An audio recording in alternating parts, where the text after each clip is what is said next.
Olá, tudo bem com vocês? Sejam bem-vindos a mais um Conectados na Lição. Que bom que você pode estar conosco aqui mais essa semana. Essa semana estamos indo aí para a 12ª semana de estudo, né, Anderson? Décima lição a lição número 12 do livro de Êxodo. Vamos falar sobre peço que me mostres a tua glória. Comigo aqui, professor Anderson. Tudo bem, Anderson? Tudo certo, Fábio? Olá para você que nos acompanha. É uma alegria estarmos aqui para estudarmos mais uma lição da Escola Sabatina. Como o Fábio disse, a 12ª penúltima desse trimestre. Nós iniciamos aqui já no final dessa lição desse trimestre, justamente para fazer os testes, os ajustes, né, Fábio? Porque Exato. na próxima lição do próximo trimestre a gente já deixa tudo ajustado e vamos seguindo juntos aí. Lembrando que nós estamos num período de adquirir a lição do próximo trimestre para você que ainda não tem, e no período do Maná, que é de você fazer a assinatura da lição para o próximo ano. Então fica a dica aí para você. E eu não posso esquecer, Fábio, de mandar um abraço para a irmã Cleuzeni, o irmão Natalino e todos os irmãos do Parque Hortência que estão conectados na lição com a gente. Que bom, pessoal do Parque Hortência, né? Bom, como o Anderson falou, a gente está iniciando agora, testando, aprendendo, né? Como que o YouTube funciona. E até então eu estava acostumado, né? Lá nos ensinos de Jesus que a gente também faz um live. Live é um jeito. Essa forma que a gente está fazendo agora de postagem é outra forma. Bom, nós vamos então iniciar o nosso estudo, pedir para o Anderson fazer uma oração para a gente começar o estudo da lição dessa semana. Vamos lá. Querido Deus, nosso Pai que estás nos céus, nós estamos aqui, Senhor, iniciando uma nova semana, um novo estudo da Tua palavra. Nesse momento nós queremos pedir que o Senhor nos dê entendimento, que o Senhor nos dê sabedoria, e através da Tua palavra nós possamos aprender, também colocar em prática, e a cada dia, como vamos estudar nessa lição agora, nós possamos estar mais perto de Ti, mais semelhantes a Ti, que a Tua face resplandeça na nossa face também, que seja visível às outras pessoas. Em Amém. nome de Jesus que nós oramos. Amém. Amém. Muito bem. A lição de sábado, então, ela inicia com um verso para memorizar, Êxodo 34, 6 e 8 e 7. Você quer ler aí, Anderson? Pode ser, vamos lá. O Senhor passou diante de Moisés e proclamou: Ó Senhor, o Senhor Deus compassivo e bondoso, tardio em irar-se e grande em misericórdia e fidelidade, e guarda a misericórdia em 1000 gerações e perdoa a maldade, a transgressão e o pecado, ainda que não inocente ou culpado, e visita a iniquidade dos pais nos filhos e nos filhos dos filhos até a terceira e quarta geração. Êxodo 34, 6. Exatamente. Então, Anderson, veja, o foco inicial, né, a ideia inicial da lição, nesse momento aqui, é um crescimento espiritual contínuo. Nós vamos ver isso no sábado. Pedro, ele ensina que nós devemos crescer na graça e no conhecimento de Cristo, né? 2 Pedro 3,18.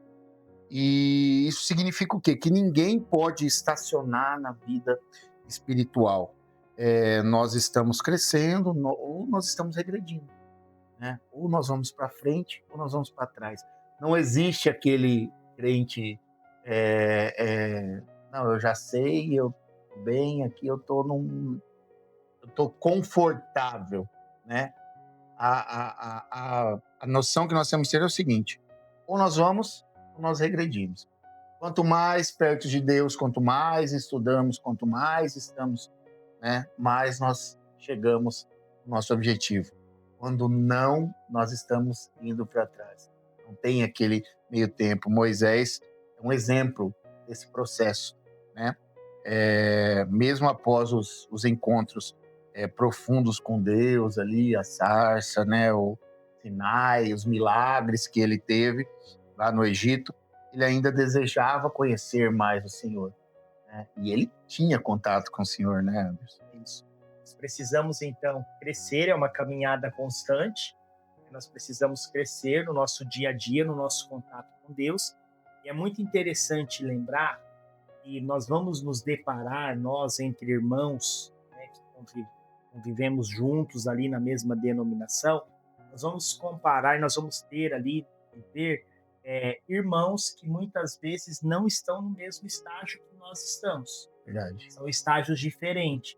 E muitas vezes a gente quer pegar a nossa experiência cristã, a nossa convivência cristã, e a gente quer jogar em cima do irmão e a gente quer cobrar o irmão, né, de acordo com a nossa convivência, com o nosso entendimento. Nós precisamos ter cuidado com isso.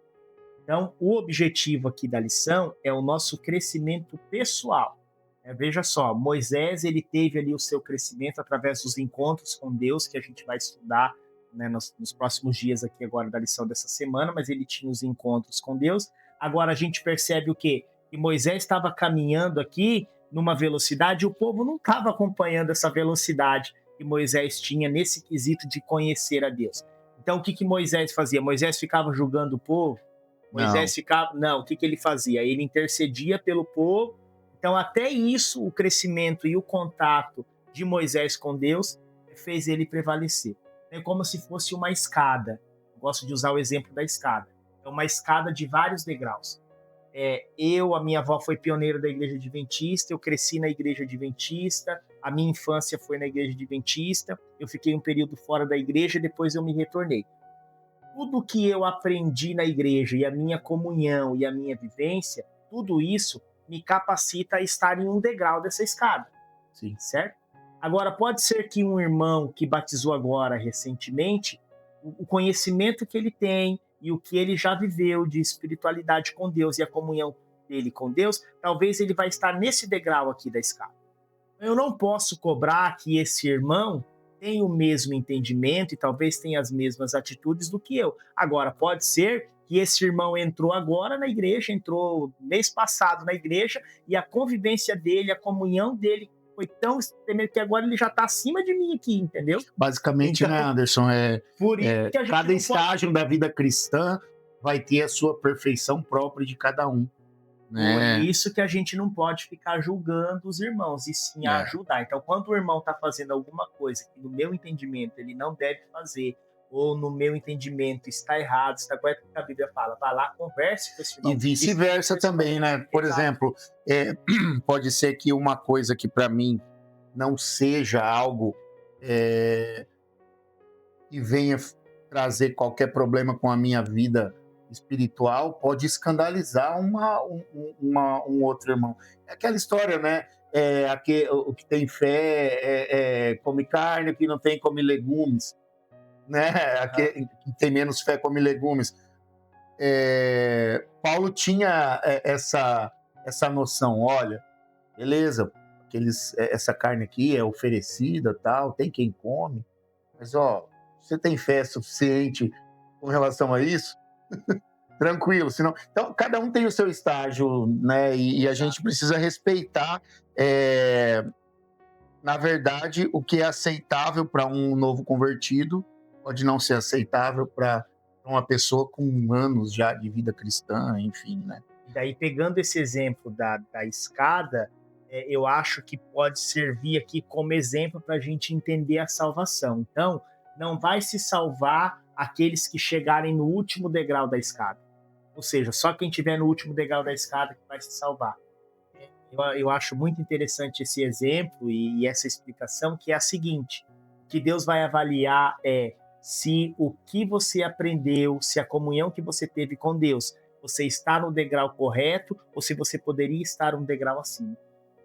Entende? É isso que Deus vai avaliar. Então, assim, tudo que o Anderson conviveu, todas as oportunidades que ele teve, toda a comunhão que ele teve, ele está aqui no 5º degrau, mas ele poderia estar no 6º. Sim. Entendeu? Ou seja, tudo que ele viveu, ele poderia estar no 6º degrau e ele está no 6º degrau. Parabéns, vem comigo. Entendeu?